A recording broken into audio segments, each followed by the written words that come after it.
বিসমিল্লাহির রহমানির রহিম। আসসালামু আলাইকুম। আজকে আমরা পড়ব ক্লাস 9 এর চ্যাপ্টার নাম্বার 11 মানব শরীরের তন্ত্রের অন্তঃক্ষরা গ্রন্থি ও হরমোন টপিকটা।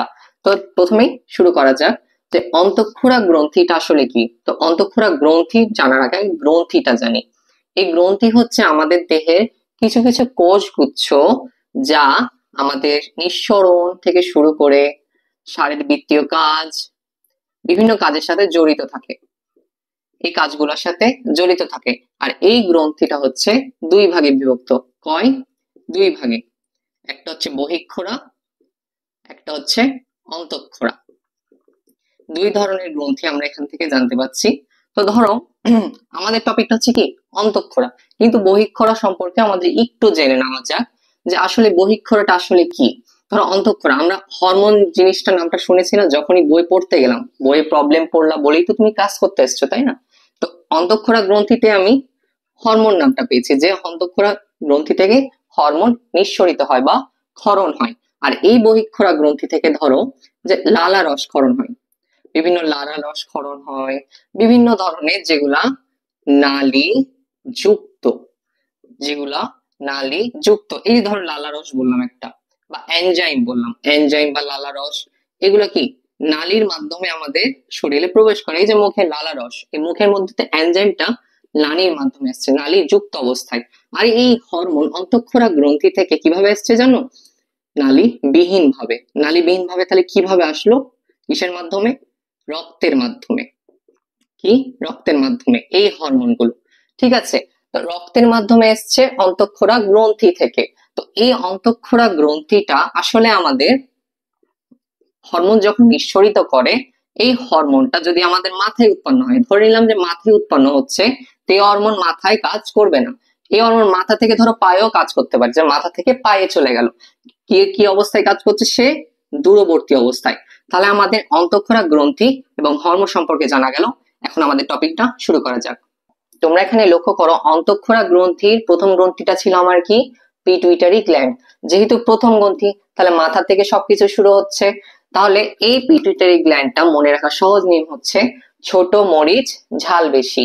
তো মস্তিষ্ক যেহেতু মাথা থেকে শুরু, তাহলে মস্তিষ্কের নিচে, যেহেতু আমরা নিচে যাচ্ছি, মস্তিষ্ক থেকে নিচে যাচ্ছি, তাহলে মস্তিষ্কের নিচে ছোট অংশ, ছোট অংশটা কি হচ্ছে আমার?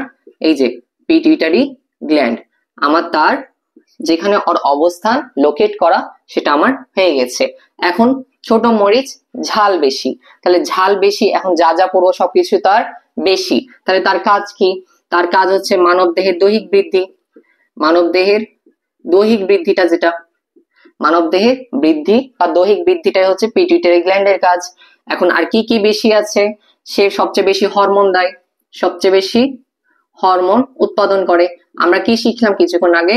যে গ্রন্থি থেকে হরমোন উৎপাদন হয়, তাই না? গ্রন্থি থেকেই হরমোন উৎপাদন হয়, সবচেয়ে বেশি হরমোন উৎপাদন। তোমরা এটা দয়া করে নোট করে নাও, নাহলে মনে থাকবে না। তাহলে সবচেয়ে বেশি হরমোন উৎপাদন হয়ে গেল।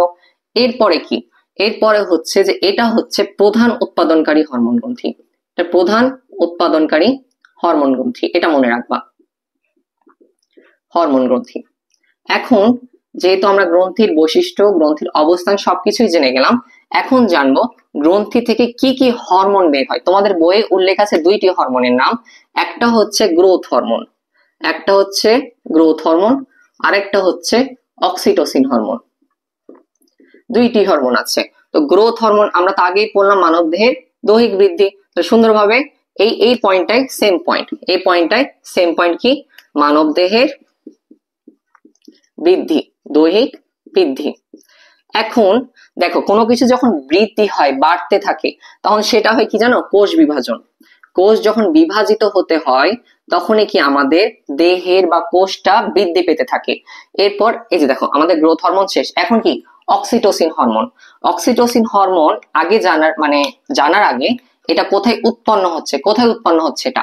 এটা কিন্তু পিটুইটারি গ্ল্যান্ডে উৎপন্ন হয় না, মস্তিষ্কের এই যে এটার ওপর অংশে একটা হাইপোথ্যালামাস নামে একটা অংশ আছে মস্তিষ্কের, ওখানে উৎপন্ন হয়। তাহলে মস্তিষ্কের হাইপোথ্যালামাসে কে উৎপন্ন হচ্ছে? Oxytocin, hypothalamus. তাহলে এখন যেহেতু এখানে উৎপন্ন হচ্ছে, তাহলে পিটুইটারি গ্ল্যান্ডের সাথে কাজ কি?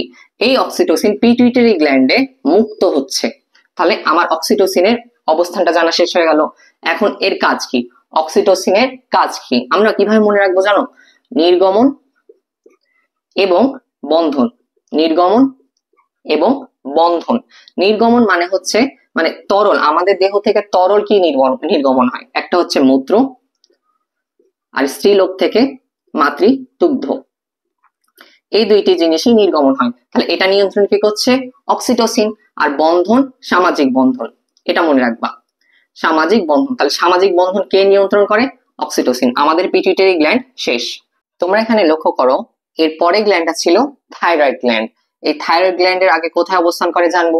থাইরয়েড গ্ল্যান্ড অবস্থান করে ট্রাকিয়া বা শ্বাসনালী। এই ট্রাকিয়ার বাংলা হচ্ছে কি জানো? শ্বাসনালী। এই শ্বাসনালীর উপরে অবস্থান করে হচ্ছে আমাদের কি? Thyroid gland. এই থাইরয়েড গ্ল্যান্ড মনে রাখা সবচেয়ে সহজ নিয়ম হচ্ছে বিপাক, মনে রাখবা বিপাক। তাহলে এই বিপাকটা আসলে কি? এই যে আমরা খাদ্য খাই না, এই খাদ্য খাওয়া থেকে যে শক্তিটা আমরা পাই, খাদ্যটা ভেঙে যে শক্তি উৎপন্নটা হচ্ছে, এই প্রক্রিয়াটাকে বলছি আমি কি? বিপাক বা বিপাকীয় প্রক্রিয়া। তাহলে এই থাইরয়েড গ্ল্যান্ড বিপাকীয় প্রক্রিয়াটা চালনা করে, আর এই বিপাকীয় প্রক্রিয়া থেকে আমাদের কি হয়? শক্তি উৎপাদন হয়। তাহলে দৈহিক শক্তি উৎপাদন এবং বিপাকীয় কাজ যে নিয়ন্ত্রণ করে সেটা হচ্ছে আমার থাইরয়েড গ্ল্যান্ড। আর থাইরয়েড গ্ল্যান্ড প্রধানত তোমার কন্ট্রোল করে থাইরক্সিন কে, থাইরক্সিন, থাইরক্সিন, এটা মাথায় রাখবা, এই থাইরক্সিন। আর তোমাদের আরেকটি কথা বলেছে, এই বিপাক আরেকটি মৌল করে, সেটা হচ্ছে ক্যালসিয়াম। কে করে? ক্যালসিয়াম। এই ক্যালসিয়ামটা থাইরয়েড গ্ল্যান্ডটা বিপাক করে। এখন থাইরয়েড গ্ল্যান্ডটা ক্যালসিয়াম করে, কিন্তু এটা থাইরক্সিন কি করে? থাইরক্সিন কি ক্যালসিয়ামকে বিপাক করে? না, এটা মনে রাখবা যে ক্যালসিয়ামকে বিপাক করে ক্যালসিটোনিন। এটা তোমাদের বইয়ে নাই, তো তোমরা এটা ভুল করো না। ক্যালসিটোনিন হচ্ছে এই ক্যালসিয়ামকে বিপাক করে, আর এই ক্যালসিটোনিন থাকে তোমার থাইরয়েড গ্ল্যান্ডে। আর এই থাইরক্সিন বিপাকীয় ঘটায় খাদ্য থেকে যে শক্তি উৎপাদন, এটাই কন্ট্রোল করে থাইরয়েড গ্ল্যান্ডকে। একটা কথা মাথায় রাখবা, যে গ্রন্থিগুলা পড়াচ্ছি না, যেটার প্রধান প্রধান গ্রন্থি ওটার যা বৈশিষ্ট্য, ওই গ্ল্যান্ডেরও সেই বৈশিষ্ট্য। তোমাদের থাইরয়েড গ্ল্যান্ড শেষ। এরপরে তোমরা লক্ষ্য করো যে প্যারাথাইরয়েড গ্ল্যান্ড। এরপরে কি? Parathyroid gland. এখানে হয়ে যাবে প্যারাথাইরয়েড গ্ল্যান্ড। প্যারাথাইরয়েড গ্ল্যান্ড তাহলে কি? প্রথমে যেহেতু এটার নাম কি বলছি আমরা? প্যারাথাইরয়েড, তাহলে এটা অবশ্যই থাইরয়েডের সাথেই থাকে, অবশ্যই কি? থাইরয়েডের সাথে থাকে। তাহলে প্যারাথাইরয়েড হচ্ছে কি? আমার থাইরয়েডের পেছনে থাকে। কি? থাইরয়েডের পেছনে থাকে, এটা মাথায় রাখবা। আর এই বিভাগ ঘটায় কি জানো? ক্যালসিয়াম এবং ফসফরাস, এই দুইটার বিপাক ঘটায় প্যারাথাইরয়েড। প্যারাথাইরয়েডও তোমাদের শেষ। এরপরে আমরা পড়বো থাইমাস গ্ল্যান্ড। তাহলে থাইমাস গ্ল্যান্ড কোথায় থাকে আগে আমি নির্ধারণ করি। থাইমাস গ্ল্যান্ড কোথায় থাকে? তোমাদের বইয়ে বলছে গ্রীবা অঞ্চলে, গ্রীবা অঞ্চল। আচ্ছা, গ্রীবাটা কি? গ্রীবা মানে হচ্ছে ঘাড়। তাহলে এই ঘাড়ের মধ্যে থাকে আমাদের কি? Thymus gland. এখন এর কাজ কি? এর কাজ হচ্ছে রোগ প্রতিরোধ ক্ষমতা বিকাশ। এখন কিভাবে মনে রাখবো? এই থাইমাস গ্ল্যান্ডটা আমাদের মধ্যে এখন নাই, যারা পূর্ণবয়স্ক তাদের মধ্যে এখন নেই। তাহলে কখন ছিল? ছিল হচ্ছে শিশুকালে। এই শিশুকালে আমাদের রোগ প্রতিরোধ ক্ষমতা কি একটুও থাকে? আমাদের কিন্তু একটুতেই জ্বর হয়ে যায়, একটুতে নিউমোনিয়া হয়ে যায়, স্বাভাবিক না? তখন এই যে রোগ প্রতিরোধ ক্ষমতাটা বিকাশ করে কে? এই থাইমাস গ্ল্যান্ড। আর কিভাবে বিকাশ করে? শ্বেত রক্তকণিকা উৎপাদনের মাধ্যমে, শ্বেত রক্তকণিকা উৎপাদনের মাধ্যমে। আমাদের শ্বেত রক্তকণিকা আমাদের কি বাড়ায়? রোগ প্রতিরোধ ক্ষমতা বাড়িয়ে দেয় না? তাহলে রোগ প্রতিরোধ ক্ষমতা বিকাশ করছে, শ্বেত রক্তকণিকা উৎপাদন করছে, সেই সাথে এর অবস্থানটা কোথায়? ঘাড়ে। আমাদের থাইমাস গ্ল্যান্ড শেষ। পরবর্তীতে আমরা পড়বো অ্যাড্রেনাল গ্ল্যান্ড। এই যে অ্যাড্রেনাল গ্ল্যান্ড, এটা আগে কোথা থেকে আমরা নির্ধারণ করি? কোথায় থাকছে সে? কিডনির ওপরে। কোথায় থাকছে? কিডনির ওপরে। এগুলো একটু মুখস্থ, এগুলো একটু তোমরা ভালো মতো নোট করে না, যাতে একবার নোট করবা খুব ইজিলি তোমাদের মনে থাকবে। অ্যাড্রেনাল গ্ল্যান্ড বুঝতে পারলাম যে সে কিডনির উপর থাকে। এখান থেকে কয়টি হরমোনের কথা আমরা বই থেকে জানলাম? দুইটি। কি কি? একটা হচ্ছে অ্যাড্রেনালিন, অ্যাড্রেনালিন, আর পরবর্তী আর একটা হচ্ছে কর্টিসল। দেখো তো অ্যাড্রেনাল থেকে কি আসছে? অ্যাড্রেনালিন। মনে রাখা খুব সহজ না? তাহলে এই অ্যাড্রেনালিন হরমোনের কাজটা কি? অ্যাড্রেনালিন হরমোনের কাজ হচ্ছে আমাদের যে কঠিন মানসিক চাপ থাকে, কঠিন মানসিক চাপ এবং শারীরিক চাপ থেকে রক্ষা করে। কি? কঠিন মানসিক চাপ এবং শারীরিক চাপ থেকে আমাদের রক্ষা করে।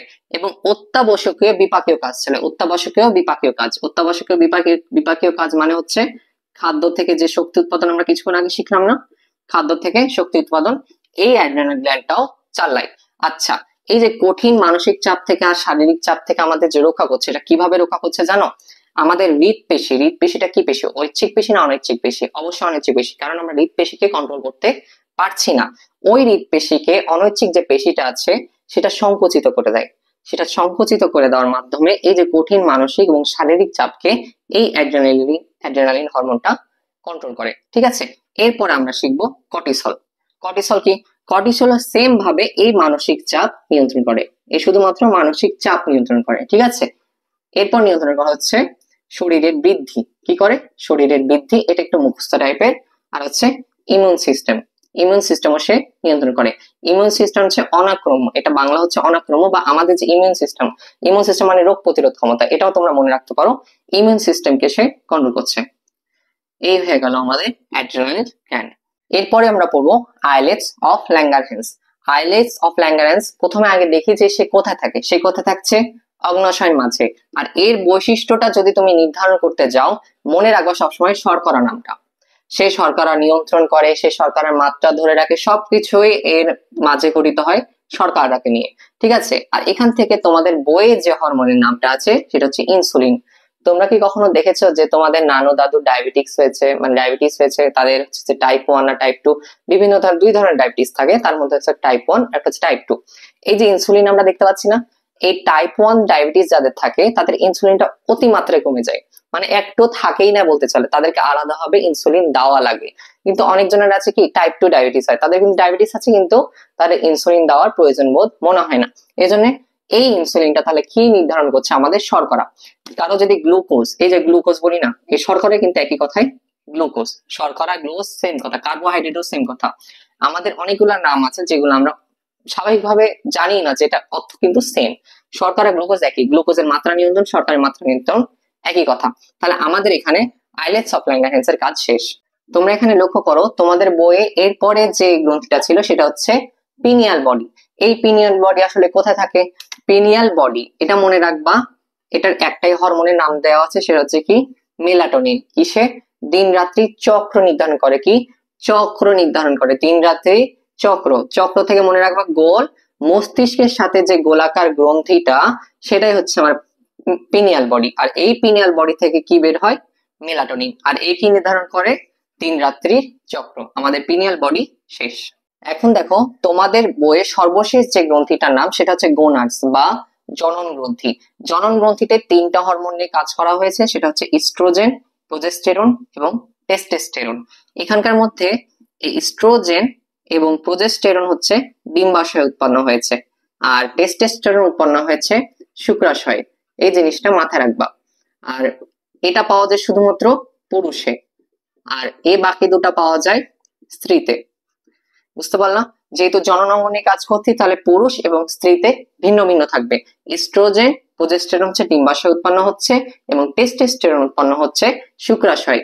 এই প্রোজেস্টেরন যখন বলছে ডিম্বাশয়ে, তোমাদের বই বিশেষভাবে উল্লেখ আছে যে এটি উৎপন্ন হয় কর্পাস লুটিয়ামে। কোথায়? Corpus luteum. তো এখন কাজগুলা কি কি? ইস্ট্রোজেন এবং টেস্টোস্টেরনের কাজ একই। কি কি কাজ আছে? জননাঙ্গ বৃদ্ধি, জনন চক্র নিয়ন্ত্রণ, পরিণত বয়সের লক্ষণ। এই 3টা কাজ হচ্ছে আমার ইস্ট্রোজেন এবং টেস্টোস্টেরনের কাজ। আর প্রোজেস্টেরনের কাজ কি? প্রোজেস্টেরনের কাজ হচ্ছে গর্ভকালীন সময়ে সহায়ক হওয়া। কি? গর্ভকালীন সময়ে সহায়ক। এই হয়ে গেল আমাদের গোনাডস। আলহামদুলিল্লাহ যে আমাদের গ্ল্যান্ডস এবং হরমোন শেষ হয়ে গেছে। এর পরের টপিক হচ্ছে হৃৎপিণ্ড। ধন্যবাদ সবাইকে এতদূর পর্যন্ত দেখার জন্য। জাযাকাল্লাহু খাইরান। আসসালামু আলাইকুম।